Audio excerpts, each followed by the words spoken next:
सबको नमस्कार। आज से लॉकडाउन का अगला चरण शुरू हो रहा है और केंद्र सरकार ने अपनी गाइडलाइंस भेजी हैं। केंद्र सरकार की गाइडलाइंस के मुताबिक जो केंद्र सरकार ने उसमें ढील देने के निर्णय लिए हैं, उसके मुताबिक दिल्ली सरकार ने ये निर्णय लिए हैं। अभी तक जितनी चीज़ें खोली जा चुकी हैं वो खुली रहेंगी। इसके अलावा बार्बर और सैलून की दुकानें खोलने का निर्णय लिया गया है। स्पा नहीं खोला जाएगा, अभी केवल बार्बर और सैलून की दुकानें खोली जा रही हैं। ऑटो, ई रिक्शा, ये जितने ग्रामीण सेवा, ये जितने व्हीकल्स हैं, इसमें एक दिक्कत आ रही थी। मान लीजिए हमने कहा भाई ऑटो में एक ही सवारी चलेगी एक बार में। अब एक परिवार से पति पत्नी और एक बच्चा अगर घर से निकले तो अब वो पति अलग ऑटो में बैठेगा, पत्नी अलग ऑटो में और बच्चा अलग ऑटो में। इसकी वजह से कई जगह से सुझाव आए थे कि ये थोड़ा सा इम्प्रैक्टिकल हो रहा है। तो चूंकि केंद्र सरकार ने भी इसके ऊपर कोई रिस्ट्रिक्शन नहीं रखा है, तो इस किस्म के रिस्ट्रिक्शन हम भी हटा रहे हैं। केंद्र सरकार ने निर्णय लिया है कि रात को 9 बजे से सुबह 5 बजे तक एसेंशियल सर्विसेज को छोड़ के बाहर कोई नहीं निकलेगा। दिल्ली सरकार भी वो निर्णय लागू करने जा रही है। अभी तक ये था कि 4 व्हीलर्स में केवल ड्राइवर के अलावा 2 लोग बैठेंगे और स्कूटर पे पीछे कोई सवारी नहीं बैठेगी, लेकिन केंद्र सरकार ने अब इस को हटा दिया है, इस कंडीशन को। तो दिल्ली सरकार भी केंद्र सरकार के निर्णय के अनुसार उसको हटा रही है। मार्केट्स में अभी तक हम लोगों ने ऑड इवन लागू किया था कि एक दिन ऑड दुकानें खुलेंगी, एक दिन इवन दुकानें। केंद्र सरकार के गाइडलाइंस में इस तरह की कोई कंडीशन नहीं है, तो अब मार्केट्स में सभी दुकानें खुलेंगी। पिछली बार केंद्र सरकार ने कहा था कि इंडस्ट्रियल एरिया में स्टैगर्ड टाइमिंग्स लागू किए जाएंगे, तो हमने भी उसी के हिसाब से स्टैगर्ड टाइमिंग्स किए थे। लेकिन अब केंद्र सरकार ने वो निर्णय हटा दिया, तो दिल्ली में भी इंडस्ट्रीज़, अब सारी इंडस्ट्रीज़ खुल सकेंगी। अब मैं आपके सामने एक महत्वपूर्ण विषय रखना चाहता हूँ और इस पे आप लोगों का मुझे मार्गदर्शन चाहिए। आज तक मुझे आप लोगों का बहुत स्नेह मिला, बहुत प्यार मिला, बहुत विश्वास मिला, और उसी के भरोसे आज जितने काम हम लोग कर पा रहे हैं, आपके विश्वास और आपके स्नेह की वजह से ये सारे काम, दिल्ली के अंदर इतने सारे काम हो पा रहे हैं।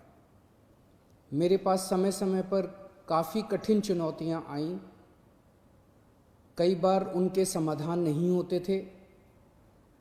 ऐसे समय पे मैं कई बार आप लोगों के समक्ष आया, आप लोगों से मार्गदर्शन लिया, आप लोगों से सुझाव लिए।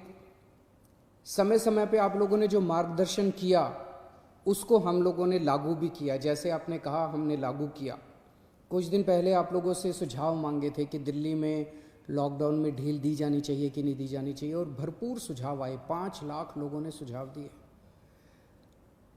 आज आपका सुझाव एक बहुत महत्वपूर्ण विषय पर आप लोगों का मार्गदर्शन चाहिए।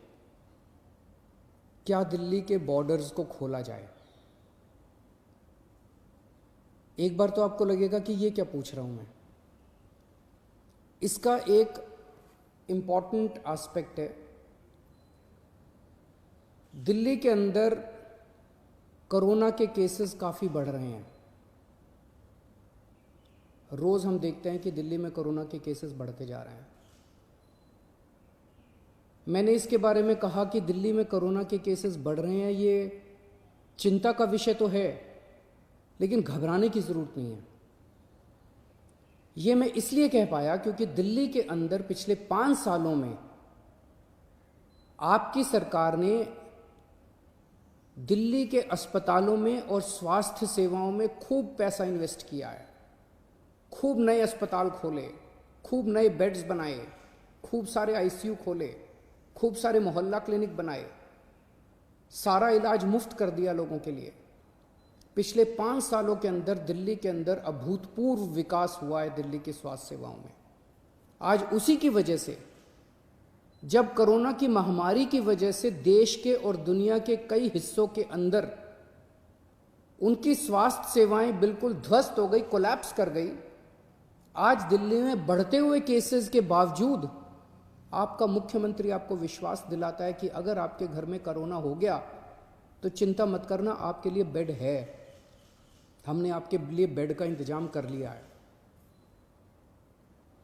पिछले हफ्ते जब मैंने आप लोगों से बात की थी, अभी कुछ दिन पहले, मैंने आपको कहा था कि आज की, उस दिन मैंने कहा था 3-4 दिन पहले कि आज की डेट में दिल्ली में 2100 मरीज हैं, लेकिन 6600 बेड का इंतजाम है। और ये 9,500, 5 जून तक 9,500 बेड्स का इंतजाम हो जाएगा, 9,500 बेड्स। जबकि आज की डेट में मेरे ख्याल से 2300-2400 पेशेंट्स हैं आज। तो 2300-2400 पेशेंट्स के अगेंस्ट में हमारे 9,500 बेड्स का इंतजाम होगा। ये कौन से अस्पताल में कितने बेड खाली हैं, कितने वेंटिलेटर खाली हैं, एक तो है कि मैं वैसी हवा में बात कर लूँ, लेकिन अब आपको ऐप के ज़रिए भी ये पता चल जाएगा। ऐप तैयार हो चुका है, उसको कल लॉन्च कर रहे हैं, कल सुबह उसको लॉन्च करेंगे। आप उस ऐप को डाउनलोड कर लेना और आपको पता चल जाएगा कि किस अस्पताल के अंदर कितने बेड खाली हैं। और अगर आपके घर में कोरोना हो तो आप वहाँ जा सकते हैं। लेकिन अगर हमने बॉर्डर्स खोल दिए तो पूरे देश भर से लोग दिल्ली इलाज कराने के लिए आते हैं। क्यों आते हैं? 2 कारणों से दिल्ली आते हैं। एक कारण कि दिल्ली की स्वास्थ्य सेवाएं आज पूरे देश में किसी भी राज्य से या किसी भी शहर से सबसे ज़्यादा अच्छी हैं। पूरे देश में सबसे अच्छी स्वास्थ्य सेवाएं आपको दिल्ली में मिलती हैं, तो पूरे देश भर से लोग इलाज कराने आते हैं। और दूसरा कि दिल्ली के अंदर सरकारी अस्पतालों में सब कुछ मुफ्त है। आपका 10 लाख रुपए का भी अगर कोई ऑपरेशन होगा तो वो भी मुफ्त है। तो पूरे देश भर से लोग यहाँ इलाज कराने आते हैं। जैसे हम बॉर्डर्स खोलेंगे, देश भर से लोग अपना इलाज कराने के लिए दिल्ली में आएंगे। जो आज मैं आपको कह रहा हूँ कि 9,500 बेड्स हम लोगों ने आपके लिए रखे हुए हैं अगर कोरोना हो जाता है, जबकि आज दिल्ली में केवल 2300 पेशेंट्स हैं। ये बेड्स तो 2 दिन के अंदर भर जाएंगे अगर पूरे देश भर से लोग दिल्ली के अंदर आ गए तो। हमें क्या करना चाहिए? क्या बॉर्डर्स खोलने चाहिए या नहीं खोलने चाहिए? कुछ लोगों का कहना है बॉर्डर्स खोल देने चाहिए, लेकिन दिल्ली के अस्पतालों को केवल दिल्ली के लोगों के लिए, दिल्ली में रहने वाले लोगों के लिए, दिल्ली के लोगों, दिल्ली में जो लोग रह रहे हैं उनके लिए, उनके इलाज के लिए दिल्ली के अस्पतालों को इस्तेमाल किया जाए, उनके लिए रिजर्व किया जाए। लेकिन दिल्ली तो दिल वालों की है, दिल्ली तो सबकी है, दिल्ली तो देश की राजधानी है। दिल्ली तो केरला वालों की भी है, तमिलनाडु वालों की भी है, यूपी वालों की भी है, बिहार वालों की भी है, झारखंड वालों की भी है, महाराष्ट्र वालों की भी है।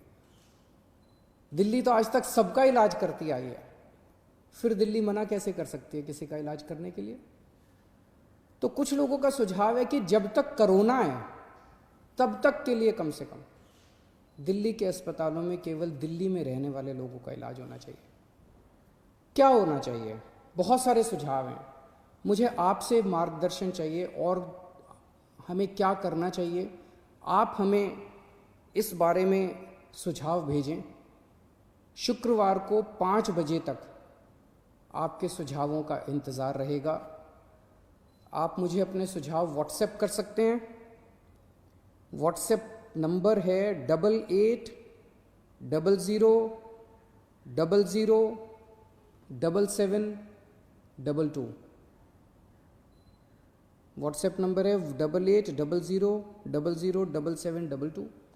ईमेल है delhi.cm.suggestions@gmail.com।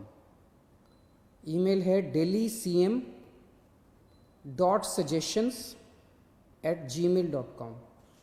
और अगर आपके पास व्हाट्सएप नहीं है, अगर आपके पास ईमेल नहीं है, तो आप इस नंबर पे फ़ोन कर सकते हैं और अपना सुझाव छोड़ सकते हैं। आपकी आवाज़ रिकॉर्ड हो जाएगी। 1031 डायल कीजिएगा, आप अपने सुझाव छोड़ सकते हैं। फ़िलहाल 1 हफ्ते के लिए हम दिल्ली के बॉर्डर सील कर रहे हैं। एसेंशियल सर्विसेज जारी रहेंगी।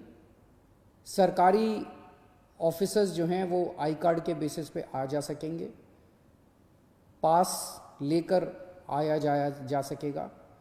तो फिलहाल 1 हफ्ते के लिए हम अपने बॉर्डर सील कर रहे हैं। उसके बाद जो सुझाव आएंगे, जो आप मार्गदर्शन करेंगे, जो आप जैसा कहेंगे, सभी के सुझावों के आधार के ऊपर हम एक्सपर्ट से भी बात करेंगे और भी बहुत सारे लोगों से बात करेंगे। उसके आधार पर अगले हफ्ते फिर इसके बारे में एक ठोस निर्णय ले पाएंगे। नमस्कार।